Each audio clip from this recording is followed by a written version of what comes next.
Hello everyone, welcome to Social Science with Shilpa. So in today's class, we are going to talk about the fundamental rights and duties. Someone rightly said, every right implies a responsibility, every opportunity an obligation, every possession a duty. So being a citizen of a country, it is mandatory for everyone to perform their duties along with enjoying their rights. People tend to forget their duties but remember their rights. But a responsible citizen remembers both of them. So let's study about the fundamental rights. They are the rights that are defined as the basic human rights of all citizens. They are granted in the Constitution, and the inspiration of such rights are the human rights. Human rights refer to basic rights that all human beings are entitled to, irrespective of their caste, their gender, their class, their religion, their place of birth. So, the rights which are basic to every human are the fundamental rights. So, as per the Indian Constitution, it guarantees, it is essential for the well being, it promotes the ideas of equality, liberty, and justice. It is the conscious of the Indian Constitution.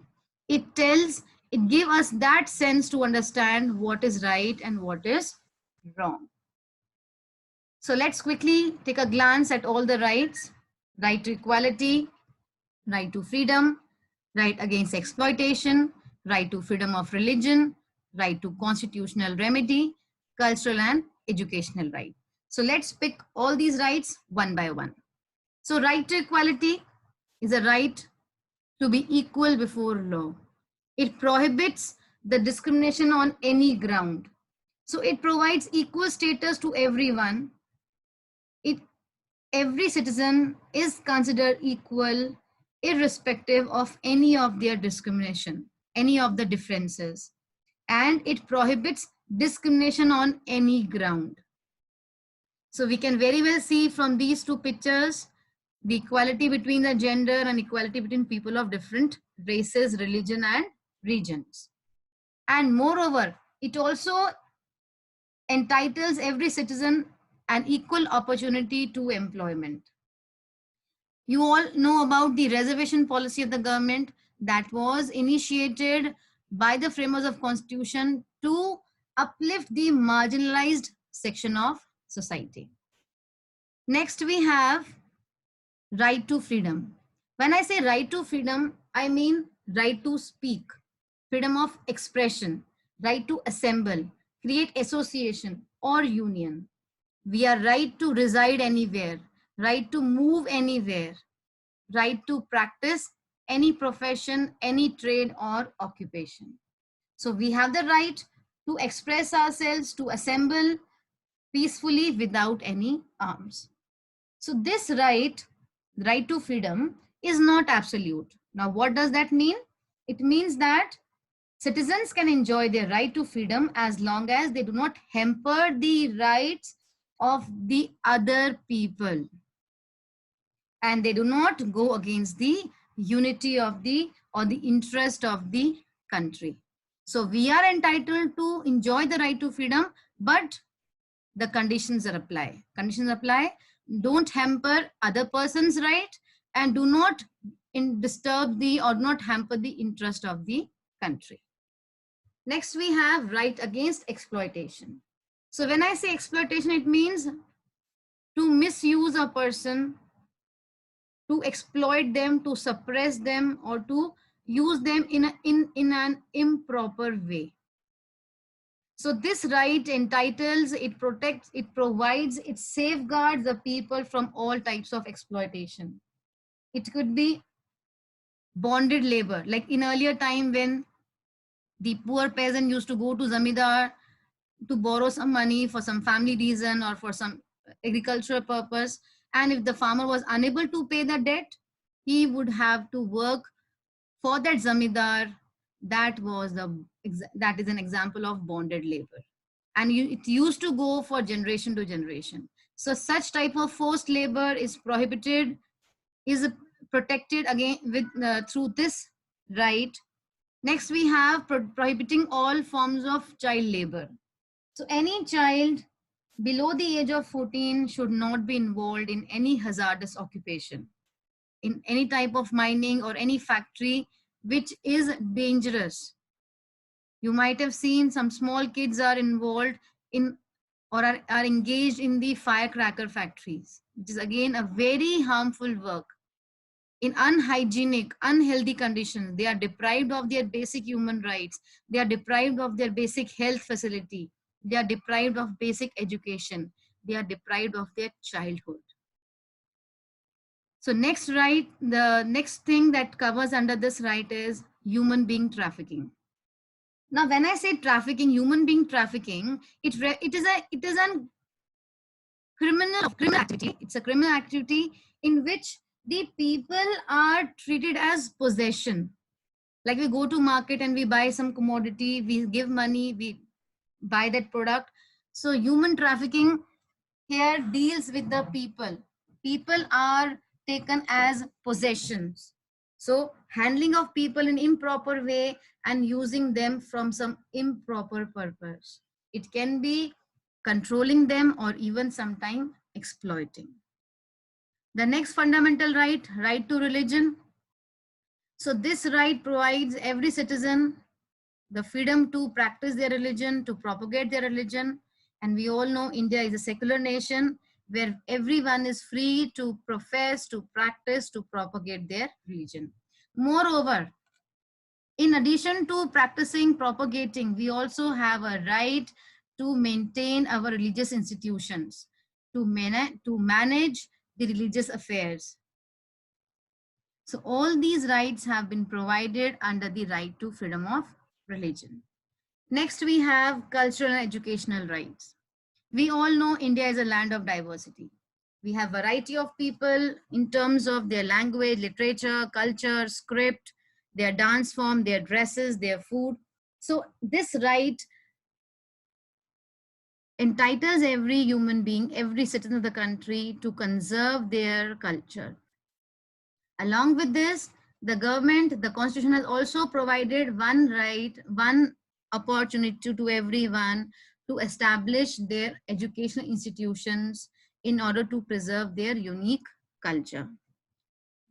The next right, which is the all in all of all the rights, that is the right to constitutional remedy.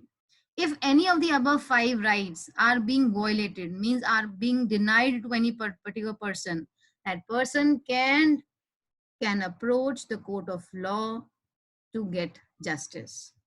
So these are the 6 fundamental rights which are provided to us by the Indian Constitution.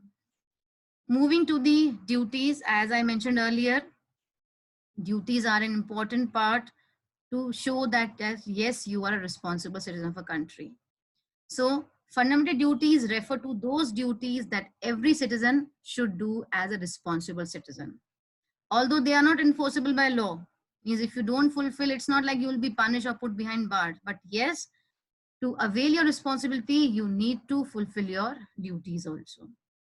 And one thing that you need to remember, that the fundamental duties were included in the Indian Constitution by the 42nd Amendment, which was done in the year 1976.